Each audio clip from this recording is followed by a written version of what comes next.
उसने ऐसी चीजें बताई चक्कर में फांस के रख दिया। बोली मियाँ ये बताओ कराया किसने, ये बता दो बस तुम। तो क्या बताऊं क्या किसने कराया, वो तेरे घर का ही है कोई, बात समझ गई, अब मत बोलो आगे, समझ गई। तभी रात को बर्तन खटर पटर कर रही थी, रात को पानी डाल रही। अब घर पहुंची, शौहर आया बेचारा थका मांदा काम करके। उसने पूछा क्या बात है? बोले बात क्या, तुम तो मरवा के दम लोगे, तुम ध्यान का दे रहे हो, तुम तो ये सोच रहे हो कि कल मरती हूं तो आज ही मर जाओ। बोले क्या मतलब? बोले मतलब क्या, मुझ पे जादू निकला, करा हुआ निकला, किसने कर दिया, कौन कराता, वही निकली तुम्हारे भैया की बीवी। हो गई घर घर में ऐसे। अल्लाह अल्लाह प्यारो, जरा मेरी तरफ तवज्जो दो, मेरी तरफ गौर करो, इस्लाम को पहचानो, इस्लाम को पहचानो। इस्लाम है क्या उसको देखो। अगर तुमने इस्लामी तौर तरीका अपना लिया, अगर इस्लामी तौर तरीका अपना लिया, कुछ लोग ऐसे भी होते हैं उनका रंग सांवला होता है, थोड़े काले होते हैं, मगर चेहरे की चमक अलग होती है नहीं होती। सुनो, अगर 5 वक्त की नमाज पढ़े मेरी बहन, नमाज पढ़े भाई, नमाज पढ़े तो चेहरे पे नूर नहीं जा सकता, चेहरे पे नूर रहेगा। और अगर करना है तो सुनो, सूरह नूर फजर की नमाज पढ़ने के बाद हाथों पे फूंक के चेहरे पे लगा ले, कुदरती नूर शुरू हो जाएगा। अगर रंग काला सावला होगा तब भी नूर अलग चमकेगा। ओ लोगों, ये जाहिरी नूर, ये जाहिरी चमक दमक का क्या करना, अपनी बातिली चमक को सुधार लो। तुमने नाम सुना होगा, हजरत निजामुद्दीन की माँ है, जो दिल्ली में हजरत निजामुद्दीन है उनकी माँ है। अल्लाह अल्लाह, कभी भी उनके सर से दुपट्टा नहीं उतरा।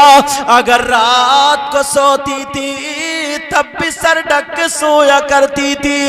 एक दिन किसी औरत ने पूछ लिया, ओ मोहतरमा खातून, रात को सो रही हो तो सर ढक के क्यों सो रही हो? कहा तुम नहीं जानती हो, अल्लाह की रहमत के फरिश्ते रहमत लेकर के दिन में भी आते हैं और रात में भी आते हैं। और नबी ने फरमाया, जिस घर में औरतें नंगे सर रहती हैं, बगैर दुपट्टे के रहती हैं, उस घर में रहमत के फरिश्ते नहीं आते। बेशक बेशक। और इस वक्त तो औरतों का सबसे बड़ा दुश्मन दुपट्टा है, सबसे बड़ा। अव्वल तो दुपट्टा पूरा है नहीं, वो छोटी सी चीर लटका लिए, चीर ये भी काय को लटका दी, इसमें भी आग लगा दे। तुम देख लो, तुम्हारे यहां भी तो शादी होती होंगी या नहीं होती है तुम्हारे यहां शादी? अगर शादी में 50 लड़कियां हैं ना, तो 50 को 50 बगैर दुपट्टे के। और अच्छा चलो, कोई ना समझ लड़की है, 15-16 साल की कोई ऐसी बच्ची है समझो अभी, उसको तो एक तरफ रखो। हमने बात 40-40 साल बुढ़ी को भी ऐसे ही देखा, ये भी मुंह थोपने में कम नहीं है। ऐसा ऐसा पहनावा ला रही है, इसे क्या हो गया यार? इसकी औलाद जवान हो गई, अब तू काय को आसमान पर कूद रही है? अब तो बुर्दवारी आ जानी चाहिए, अब तो औलाद तुझसे सबक हासिल करेगी। आज अगर मुकाबला हो रहा, लड़कियों में मुकाबला हो रहा, मोहल्ले की लड़कियां अगर देख रही हैं तो क्या देख रही हैं? इसने फिल्म के तरीके पर पहना, मैं भी पहनूंगी, इसने इतना पहना मैं इतना पहनूंगी, इसने इतनी मेहंदी लगाई है तो मैं इतनी लगाऊंगी, इसका इतना गला चिरा तो मैं नीचे तक चीर लूंगी, किसी की आधी पीठ नंगी है तो इसकी पौन पीठ नंगी है। इसी में बहसो मुबाहिसा मुकाबला चल रहा है। वो लड़कियां कहाँ गई, वो शहजादियां कहाँ गई, वो बच्चियां कहाँ गई जो ये बहस लगाया करती थी? इसने महीने में 2 कुरान पढ़े तो मैं 4 पढ़ूंगी, इसने 4 पढ़े तो मैं 5 पढ़ूंगी। वो लड़कियां कहाँ गई है, इसने 5 वक्त की नमाज पढ़ी है, मैं तहज्जुद की अदा करूंगी। वो लड़कियां कहाँ चली गई है जो ये इसने नबी पे 1000 मरतबा दुरूद पढ़ा है, 1000 मरतबा दुरूद पढ़ा है तो मैं 1100 मरतबा दुरूद पढ़ूंगी। वो लड़कियां कहाँ चली गई है जो ये कहती है मैं राबिया बसरिया तो नहीं बल्कि राबिया बसरिया की कनीज बनूंगी। मैं फातिमा तो नहीं फातिमा की कनीज बनूंगी। मैं ज़ैनब तो नहीं सैयदा ज़ैनब की कनीज बनूंगी। बेशक सुभान अल्लाह सुभान अल्लाह। कहाँ है वो लड़की? क्यों? उनकी माँ भी अब ऐसी नहीं है। अगर माँ बाप अच्छे होते हैं तो औलाद भी अच्छी होती है। मतलब ये तुम अच्छे तो हो मगर अमल से दूर हो।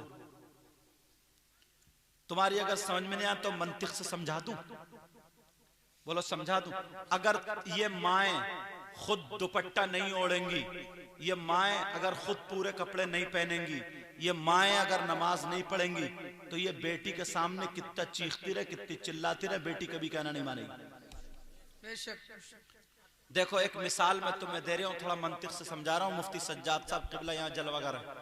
ये उंगली उठाओ और सब लोग कलमा शरीफ पढ़ो, हो सकता है इसी के जरिए बख्शिश हो जाए। एक एक उंगली उठाओ सब लोग, हाथ मत उठाइए कहीं भरकाई निकल जाए। उंगली उठाओ सब लोग, उठाओ, बोलो ला इलाहा इल्लल्लाहु मुहम्मदुर रसूलुल्लाह सल्लल्लाहु। तुम भी उठा सब लोग, ये उलमा भी पता नहीं किस किस की, ये इनके सीनों में कुरान है। बोलो ला इलाहा इल्लल्लाहु मुहम्मदुर रसूलुल्लाह सल्लल्लाहु तआला अलैहि वसल्लम। अब सब लोग अपनी अपनी उंगली अपनी अपनी पेशानी पर रख लो, रखो सब लोग रखो। भाई आज पता चला ये रामपुरा माफी ये पेशानी है क्या अल्लाह के बंदो? अरे पेशानी ये है या ये है? ये तो ठुड्डी है यार। अच्छा तुम रहे नाजिम साहब भी यही अटकाए पड़े हैं। जब आप रखे थे तभी मैंने रखी है। मैं छत पे से कूदूंगा तो कूदोगे? मैंने कहा यही परेशानी। सुनो यार, आज पता चला, मैंने पहले कहा मंतिक चलूंगा, आज मैं समझा कि तुम्हारी पेशानी माथा नीचे को आ गया। देख ले मेरी बहन है, घर जाके पूछ लियो कहां है तुम्हारा माथा। जलसे में अटक गए। अल्लाह के बंदो ये है क्या ये? अच्छा मुफ्ती साहब की नहीं देख पाया मैं, इनकी कहां थी? और चचा की हमारे? अच्छा, और तुम्हारी मकसूद रजा इनकी भी यही थी। अच्छा मेरा कहना कमेटी वालों ने भी नहीं माना। क्यों? मैंने तुम्हें हंसाने के लिए, सबक देने के लिए। क्यों? मैं माइक में बोल रहा हूं, तुम तक आवाज आ रही है और तुम समझदार हो, लेकिन एक ने भी मेरी नहीं सुनी। तुम इन्होंने मैक वालों ने भी नहीं सुनी। एक तो मेरी कोई ना कोई सुनी लेता। नाजिम साहब ने मुझे यही सुन लेते, शायर साहब भी यही अटकाए पड़े। बोलो एक तो एक ने भी नहीं माने। क्यों क्यों क्यों? सुनो, इसलिए मैं बोल कुछ और रहा हूं और मेरा अमल कुछ और है। तुम मेरे बोलने को नहीं देख रहे हो, मेरे करने को देख रहे हो। क्योंकि मैंने यहां पे रखी, अगर मैं यहां रखता तो तुम यहीं रखते, अगर मैं यहां रखता तो तुम यहीं रखते, अगर मैं यहां रखता तो तुम यहीं रखते। रखते या नहीं रखते? तो जब तुम मेरी नहीं मान रहे हो तो तुम्हारी औलाद तुम्हारी कहां से मानेगी जब तुम उल्टा करोगे तो? समझ गए मेरी बात? मेरी बहनें समझ गई?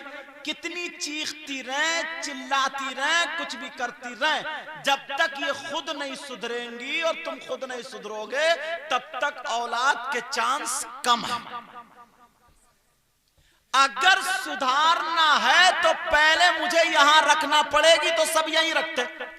अब यहां रख के अगर मैं कहता पेशानी पे रखो तो एक भी गलती नहीं करता, इसलिए मैं खुद गलत नहीं था।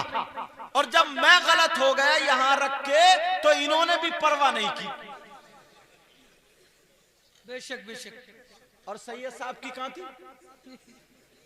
इनकी भी हुई होगी, पकड़े ये भी होंगे। अब बताओ इमामों का ये हाल है। मतलब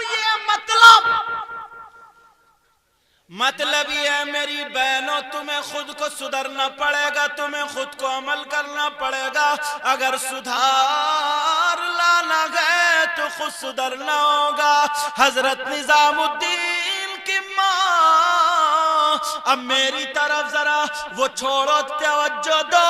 हजरत निजामुद्दीन की माँ ने कभी सर से दुपट्टा नहीं उतारा।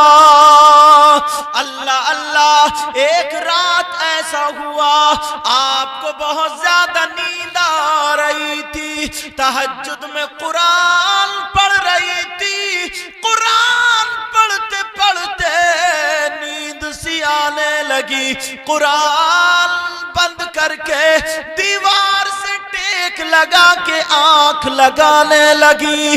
जैसे ही दीवार से टेक लगाई, नींद में चादर सर से उतर गई। जैसे ही उतरी, सैयदा फातिमा नबी की बेटी आ गई और आकर के चादर को उड़ा दिया। कहा बेटी चादर संभाल ले। कौन सी माँ ने अपनी बेटी का दुपट्टा संभाला? शहरों में जाओ, अब दूसरा एक और कट निकला है।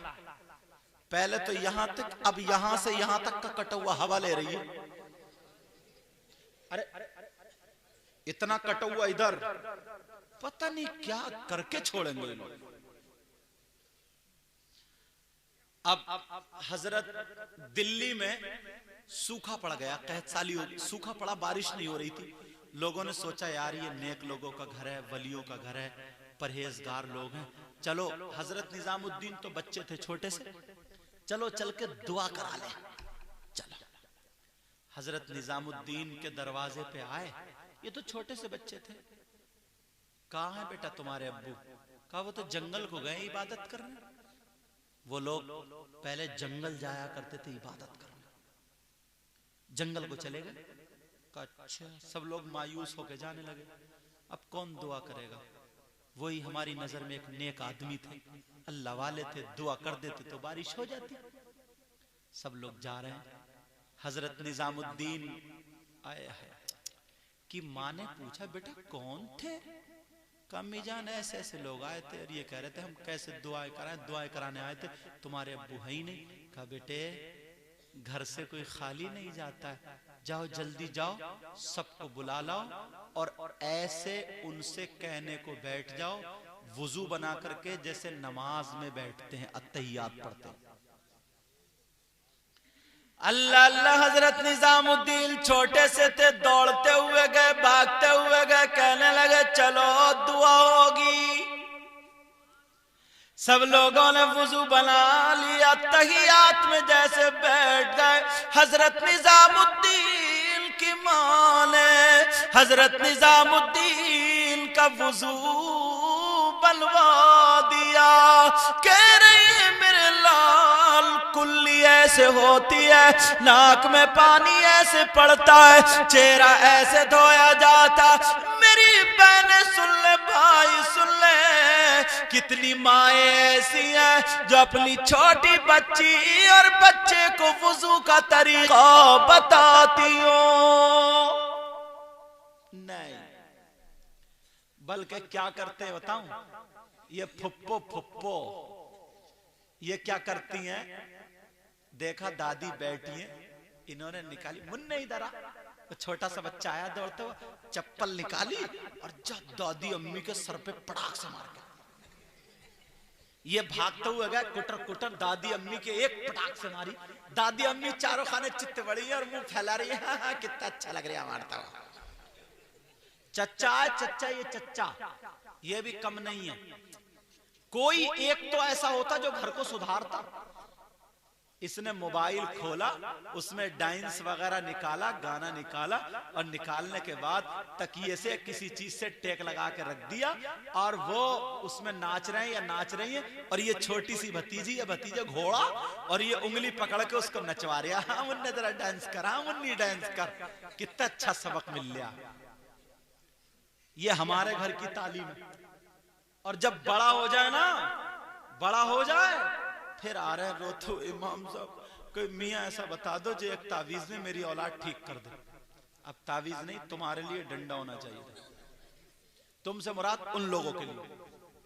हजरत निजामुद्दीन की माँ वुजू बनवा रही है और कह रही है, बेटा सुनो, जैसे मैं कहूं वैसे ही कहना, जैसे मैं बताऊं वैसे ही करना। छोटा बच्चा जैसे सुनता वैसे ही करता, कहता कहा माँ ठीक है, वुजू बनवा दिया। और वुजू बनाने के बाद हजरत निजामुद्दीन की माँ ने वो चादर ली, जिस चादर पे सैयदा फातिमा का हाथ लगा था।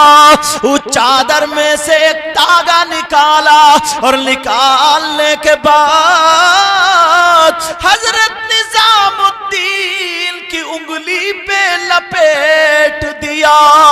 और लपेटने के बाद का, बेटा जाओ सबके आगे चले जाना, और जा करके ये हाथ उठा करके अल्लाह की बारगाह में ये कह देना, मौला परवरदिगार, जिस चादर का ये तागा है, उस चादर पे जिसका हाथ लगा, उस हाथ के सदके में मौला बारिश कर दे। बेटा हाथ नीचे मत करना, जब तक मैं ना बुलाऊं आना मत, जब तक मैं ना कहूं हाथ नीचे मत करना। कितना वफादार बेटा था।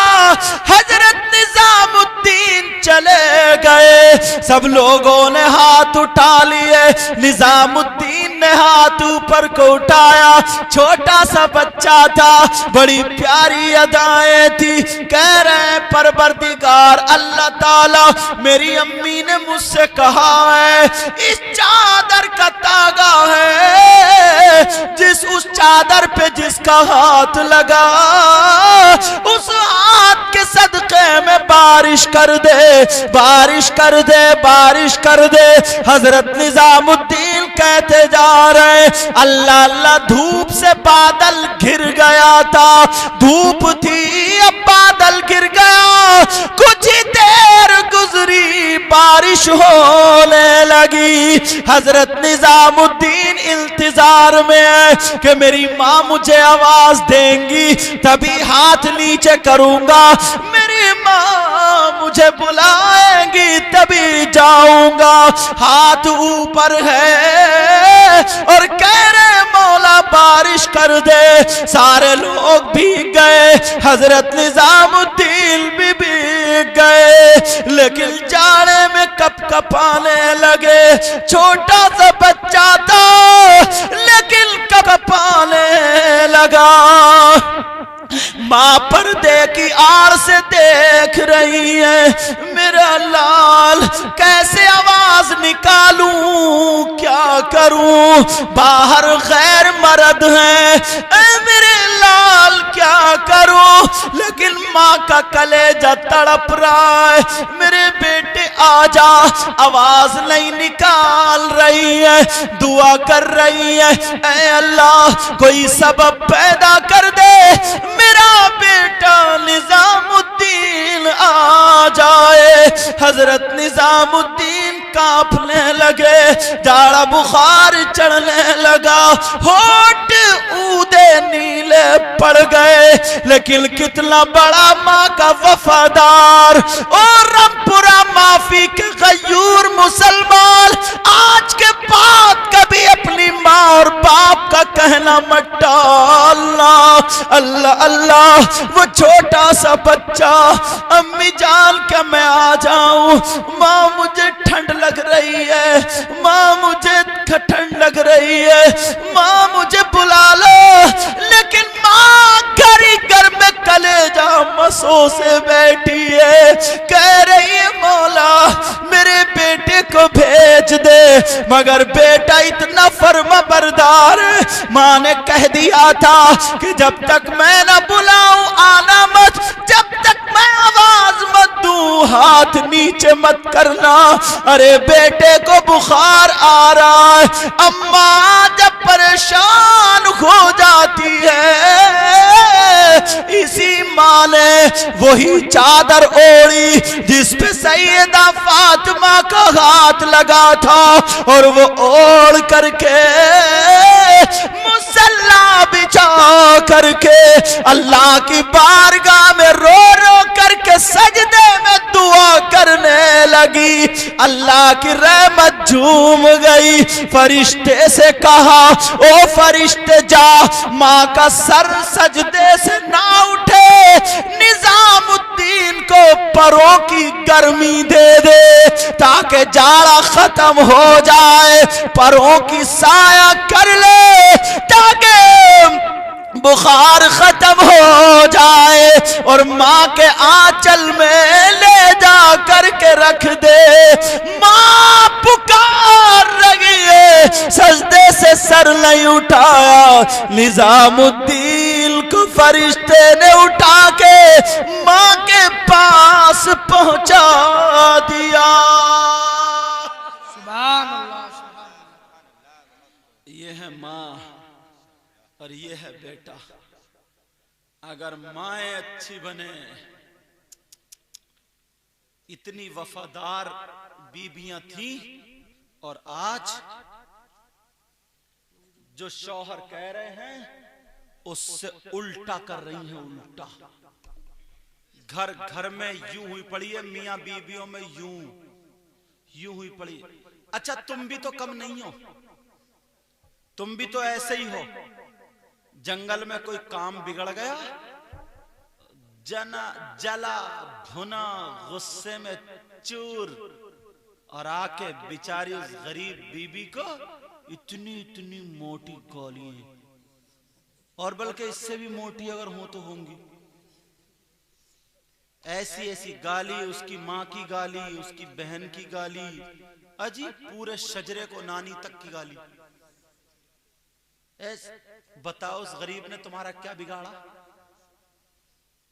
जो अपने भाइयों की मोहब्बत छोड़ के तुम्हारे साथ में जिंदगी गुजार रही है, अपनी माँ की मोहब्बत छोड़ के, बाप की मोहब्बत छोड़ के, पूरे घर बार को छोड़ के तुम्हारे साथ, तो गाली सुनने के लिए। तुमने कभी सोचा नबी की जिंदगी? अरे मुझे हदीस याद आने लगी मुफ्ती साहब, बड़ी प्यारी हदीस है। मेरे नबी की बीवी का नाम क्या बोलो? हजरत आयशा। एक मर्तबा हजरत आयशा बोली आका से, बोली या रसूल अल्लाह चलो आज दौड़ होती है, दौड़, देखते हैं कौन आगे निकल जाए। तुमसे अगर तुम्हारी बीवी कहती तो लट्ठ फेर देते, लट्ठ। कहते ले पहले इस दौड़ से निपट ले,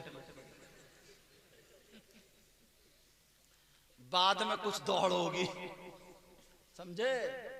मेरे आका ने जब जहन देखा कि हाँ आज नबी बोले चलो, और हदीस शरीफ में है बाकायदा, मेरे नबी दौड़ रहे हैं, दो दौड़े हुए, एक दौड़ में नबी तो जीतने ही थे, और दूसरी दौड़ में हजरत आयशा को जिता दिया, हजरत आयशा को जिता दिया। वो खुश हो गई, हाँ बराबर सराबर बराबर सराबर। एक दिन क्या हुआ, प्याला रखा था पानी का, मेरे नबी को ख्वाहिश थी, पानी की हाजत थी। हजरत आयशा ने देख लिया कि हाँ नबी पानी पीने जा रहे, एकदम तेजी से बढ़ के प्याला उठा कर मुंह को लगा लिया, अब पी भी नहीं रही हैं और देख रही हैं। तुम होते तो 150 गाली देते। सही बता रहे हो।